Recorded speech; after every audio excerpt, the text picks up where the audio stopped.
자, 그럼 이제 첫 번째 실제적인 강의를 시작하겠습니다. 일단은 우리 교재가 나오면 첫 번째 목차가 나옵니다. 1페이지에. 목차를 훑어보시고요. 그 다음 장을 넘어가시면 이제 첫 번째 법률 주택법이 등장을 합니다. 2페이지에 나와 있습니다. 잘 보십시오. 일단은 총칙이라죠. 이 법은요, 첫 번째 법의 총칙이 있습니다. 용어정의부터 포함해서 법의 목적 등이 담겨 있고, 저번에 목적이 나왔었죠. 용어정의에서 시험에 8문제에서 우리 실무를 포함하면 많게는 3개까지 나온다, 이렇게 보시면 됩니다. 그만치 비중이 큰 곳입니다. 그래서 일단 주택을 관리하시니까 주택의 구성 형태를 먼저 파악하시고 용어를 이해하시는 것이 출발입니다. 일단 책을 보십시오.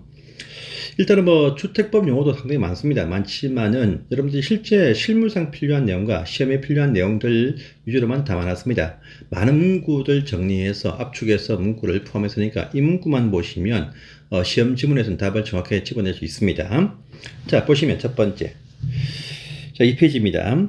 총칙편의 첫 번째 뭐니 해도 주택법이니까 주택이란 무엇이냐에 대해서 의미를 묻습니다. 자, 첫 번째 주택 구분이죠. 자, 여러분 잠시 이 책의 오른편에 보시면 주택법의 재정 목적이라고 나와 있습니다. 저번 시험에 나왔었죠? 제가 나온다고 했습니다. 근데 나왔더라고요. 자, 이 법은 잘 특징이 있습니다. 자, 쾌적하고 살기 좋은 주거환경 조성에 필요한 그 다음번 문장부터입니다. 주택의 뭡니까? 건설, 주택의 공급입니다. 그런데 종전에 통합적으로 관리법과 통합해서 법으로 구성했을 때는요, 주택의 건설 공급 관리라는 명칭을 썼습니다. 그런데 공동주택 관리법이 있으니까 관리는 빼버리고 주택시장 관리, 참 중요하겠죠. 이 주택시장이 오르락내리락 참 문제가 많습니다. 이런 시장을 잘 안정적으로 관리해서 주거 수준의 안정과 또 주거의 편안함을 기한다라는 것이 이번의 목적이죠. 그래서 실제 서민들의 어떤 주택의 소유, 또 주택의 재테크라든지 또 임차 등의 모든 문제가 요 법에서의 방향 설정에 따라서 주택가의 형성도 좌우됩니다. 중요한 그런 법률의 위상이 있습니다. 또 지금 이 책을 만들었지만 또다시 정부에서 분양가 제한부터 해가지고 임차인들의 주거 안정과 또 이 주거 소득 수준의 안정을 위해서 또 변화를 준다. 분양가 상한주택에서의 거주 의무도 빼겠다. 이런 식의 이 정책 발표가 되었습니다. 그래서 봄에 아마 또 변경이 있을 것입니다. 그런 변경 사항들은 또 제가 또 한 4월 달쯤에 또 한 7월 달쯤에 또 9월 달 시험 직전에 3번에 걸쳐서 따로 제가 이쁘게 만들어서 제시를 하겠습니다. 아무런 문제 없습니다. 자, 본문을 보십시오. 본문보다 옆에 날개편 밑에 보시면 주택이란 무엇이냐란 어미가 나와 있습니다. 보시면 자, 주택은요, 여러분들 숙박시설 있죠. 거기도 장기 투숙하십니다. 그런데 제일 중요한 것이 주택은요, 투숙할 수 있다. 잠을 잘 수 있다. 기본입니다. 그리고 또 하나 뭐가 필요합니까? 잠만 자면 안 되겠죠. 여관방, 그게 아닙니다. 그 안에서 밥을 할 수 있는 독립주거 생활을 할 수 있는 구조, 즉 취사시설을 갖추고 있는 구조가 꼭 필요합니다. 그래서 보시면 독립된 주거 생활을 할 수 있는 형태가 필요하다라는 말이 딱 보이시죠? 이걸 꼭 체크하시고요. 자, 또 이러한 건물 전체가 다 주택으로 올 구성할 수 있습니다. 하지만 부분 상가, 부분 오피스텔, 또 부분만 주택, 이렇게 복합도 참 많이 있죠. 그래서 그 건물 속의 일부만 주택으로 이용이 된다 해도 주택을 보겠다. 해서 주상복합이라든지 또 상가 복합 등이 있습니다. 이와 같이 이런 식의 주택이 나올 수가 있는 것이죠. 또 이어서 보시면 그 다음 문장이죠. 부속 토지를 말한다. 이 말은요, 이 주택에 딸려있는 주택과 같이 일체가 되는 그 대지 사용권을 포함해서 이 토지 자체에도 주택에 포함을 시킨다는 것이죠. 그래서 이 부속 토지를 포함한다, 제외한다 라는 문장이 잡혔는데 포함을 하게 된다. 이 부분도 체크를 꼭 해주세요. 자, 다시 왼쪽에 본문에 딱 보시면 이러한 주택의 구분이 크게 두 가지로 나뉩니다. 일단 형태상, 이용상에 관한 구조상에 관한 구분하고 또 그 밑에 보시면 이 주택을 건설할 때 어떠한 자금이 투입되었느냐, 민간자본, 공공자본, 이런 자금에 따른 또 구분이 하나 있습니다. 먼저 이 이용 방법과 형태에 따른 구분입니다. 구조에 따른 구분이 있죠. 이걸 보십니다. 크게 보시면 단독주택과 공동주택으로 나뉩니다. 자, 단독주택은요, 한마디로 한 명이 한 명이 그 내의 방실 구분을 묻지 않고 한 명이 단독으로 소유했다.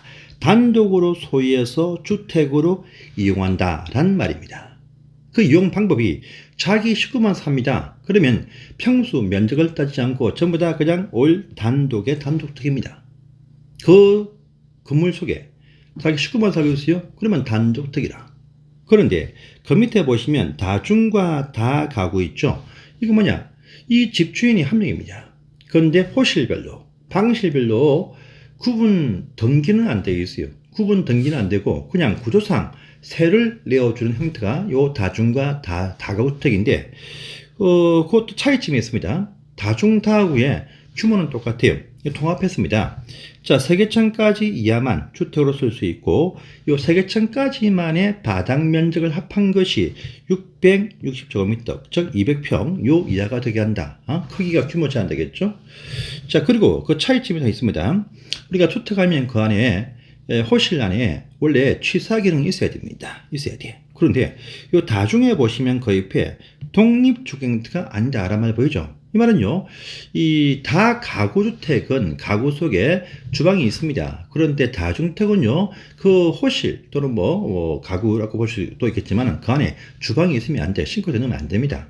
다만 공동취사는 가능해도 방 속에 각기 임차인들 별도로 구분해 살고 있는 그 방 속에는 싱크대 넣으면 안 되겠다라는 말이겠죠. 하지만 그걸 안 넣으면요, 임대가 안 돼. 그래서 불법으로 편법으로 싱크대 설치합니다. 감독 나오면 또 검사벌들은 또 불리하겠죠. 이렇게 편법적으로 운영하지만 그냥 눈 감아주고 있다 이렇게 하시면 됩니다. 어차피 법의 원칙은요, 다중주택은 독립주택가 되면 안 된다. 기본 원칙입니다. 자, 또 다가구 보통에 세받는 그런 식의 어떤 집들 많이 있습니다. 이것들은요 19세대 이하까지만 주인집을 포함해서 가구를 나누어서 임대하든 살든 이렇게 할 수 있습니다. 하지만 실제 가보시면 현상은요 21개, 22개입니다. 왜? 사용 승인 준공받고 나서 또 쪼개는 것이죠. 세 수익을 위해서. 어쨌든 편법이 참 많다. 그래서 인수할 때 이 다가구를 집을 사는데 방이 22개입니다. 조화할 게 없습니다. 그중 3개는요 불법이다 보면 됩니다. 자, 이런 부분이 있으니까 체크해 주시고요. 또 개층과 층수의 차이점은 여러분 아시죠? 층수는 그냥 지하층은 일단 층수에 포함이 안 됩니다. 그냥 지상에서 외행상 지하층 빼고요. 지상에서 딱 보이는 하나, 둘, 셋, 1, 2, 3, 4층입니다. 지하층은 층수에 포함 안 합니다. 근데 개층은 또 틀려요. 1층의 쓰임새가 뭐냐? 편의점이다. 1층 군생시설, 2층이 주택, 3층이 주택, 4층이 주택입니다. 이럴 때 요 건물은 전체에는 4층이지만 주택으로 쓰는 요 3개는 3개층이다. 이렇게 할 때 개층이라는 말을 씁니다. 그러니까 요 다중과 다가구 1층에 상가가 있다. 이건 주택에 포함을 하지 않겠죠. 하지 않고 거기에 위에 2층, 3층, 4층에 있는 이런 부분들이 3개층이냐 2개층이냐 3개층까지만 가능하고 4개층은 안 된다. 상가는 빼고 이런 식의 의미가 포함이 되어 있습니다. 그래서 기타 지역별로 층수에 제한이 있겠지만 그건 변론을 하고 다른 법에서 요 건물 자체만 딱 볼 때 1층 상가 일단 주택이 아니야. 이 2층의 주택, 3층 주택, 4층 주택이다. 그러면 4층 중에서 2, 3, 4 3개층이 주택이다. 이 의미가 개층이란 말입니다. 그래서 그 3개층까지만 한 명이 소유해서 가구 혼자 살면 단독이고 임대주면은 다중과 다가구인데 그 속에 방 속에 싱크대 있다 없다의 차이점에서 다중 다가구의 차이점이 있다. 하지만 3개층을 넘지 못하고 전체 규모가 주인집 포함해서 662평 제한받는다. 이런 식의 차이점이 있으니까 이거 체크해도 돼요. 그 다음에 공동주택을 보시면은 공동으로 소유했다라는 의미도 일부 포함되어 있습니다. 하지만 이 공동은요 세대별로는 다 각자 구분 등기 구분 소유하고 있습니다. 다만 대지에 대해서만 공유 지분 1000분의 25 이렇게 가지고 있습니다. 그래서 이 의미는요 구분해서 소유를 하고 있으면서 일부 시설을 공동으로 이용한다라는 의미로 보시면 딱 맞습니다. 복도라든지 계단 또는 차고라든지 그것이 공동 소유해서 공동으로 이용하겠죠. 그 방식에 따라서 누구나 이용할 수 있습니다. 자, 근데 또 요 세 가지 구분하죠. 아파트와 연립과 다세대 이렇게 구분이 쭉 되어져 있네요. 자, 요 차이점은요. 자, 일단은 다 구분 소유하고 있다라는 차이점인데 아파트는 무엇이냐? 아파트는요. 일단 외형상 볼 때 건물 층수가 4개층까지 이하 주택이다. 아파트가 절대로 아닙니다. 절대로 아니에요. 시장 가시면 옛날 시장 1, 2, 3층이 상가인데 그 위에 4, 5, 6, 7층이 아파트야. 아파트다 하시는데 아파트가 아닙니다.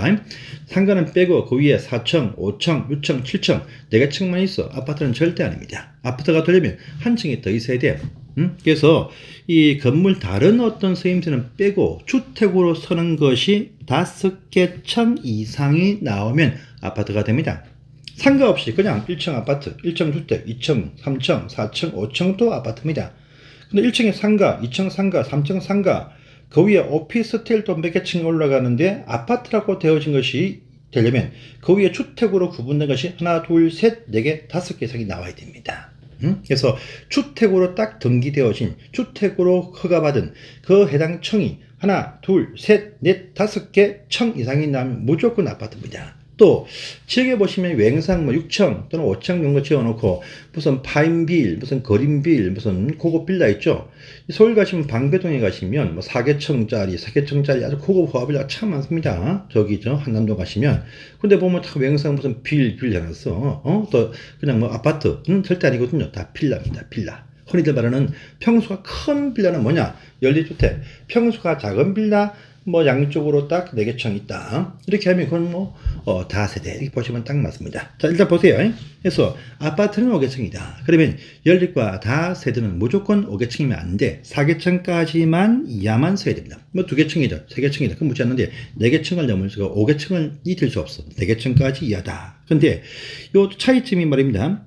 그것들 5개층, 4개층까지 이하 주택만 딱 되어진 부분들이 그 한 건물에 있는 뭐 101호 102호, 201, 401, 402호 다 합쳐가지고 이것들이 660제곱미터, 200평을 초과하는 큰 평수 빌라일 때는 연립, 뭐 중소형 평수는 다세대, 구분 등기되어진 것들 이렇게 해서 차이점이 있다랍니다. 그래서 실제 보시면 요 위에 보시면 다 가구주택하고요, 여기 다 세대주택입니다. 요 두 가지가 좀 애매한데 일단은 4개층이면 무조건 이것은 다 세대 작은 빌라들.